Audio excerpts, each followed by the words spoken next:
అందరికీ నమస్కారం. శ్రీ సర్వసిద్ధి ఛానల్కు స్వాగతం. ఈరోజు మనం ఒక మంత్రం గురించి తెలుసుకుందాం. ప్రతిరోజు మనం ఎన్నో పనులు చేస్తుంటాం. వాటిలో ఆటంకాలు రావడం, లేకపోతే ఈ పని అవుతుందా లేదా అని అనుమానం కలగడం, ఇలాంటివన్నీ జరుగుతుంటాయి. పిల్లలు మంచి ప్రవర్తనతో లేకపోవడం, లేదా చదువులో రాణించలేకపోవడం, ఇటువంటివన్నీ సమస్యలు అందరూ ఎదుర్కొంటూ ఉంటారు. అలాగే వివాహం కాని వాళ్ళకి వివాహ ఆటంకాలు ఏర్పడటం, ఇలాంటివన్నీ ఉంటుంటాయి. అలాగే ఇటువంటివన్నిటినీ మనం అధిగమించడానికి ఈ మంత్రం చాలా ఉపయోగపడుతుంది. ఇది వినాయకుని 16 నామాల మంత్రం. ఇది చాలా శక్తివంతమైన మంత్రం.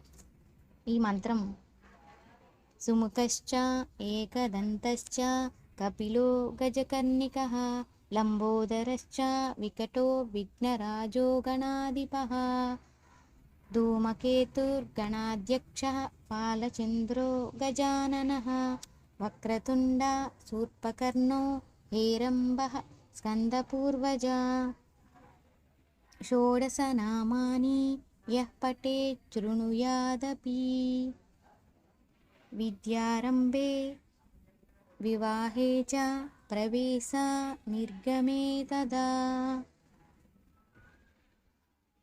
సంగ్రామే సర్వకార్యేషు విఘ్నస్తస్య సజాయతే. మంత్రం మరొకసారి. సుముఖశ్చ ఏకదంతశ్చ కపిలో గజకర్ణికః లంబోదరశ్చ వికటో విఘ్నరాజో గణాధిపః ధూమకేతుర్గణాధ్యక్షः పాలచంద్రో గజాననः వక్రతుండ శూర్పకర్ణో హేరంబః స్కందపూర్వజా షోడశనామాని యః పఠేత్ శృణుయాదపి విద్యారంభే వివాహే చ ప్రవేశ నిర్గమే తదా సంగ్రామే సర్వకార్యేషు విఘ్నస్తస్య సజాయతే.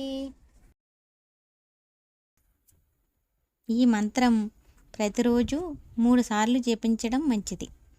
దీనివల్ల పిల్లలకు చదువు, పెద్దలకు వివాహం, ఏ పనిలో అయినా విఘ్నాలు లేకపోవడం, అటువంటివన్నీ జరుగుతాయి.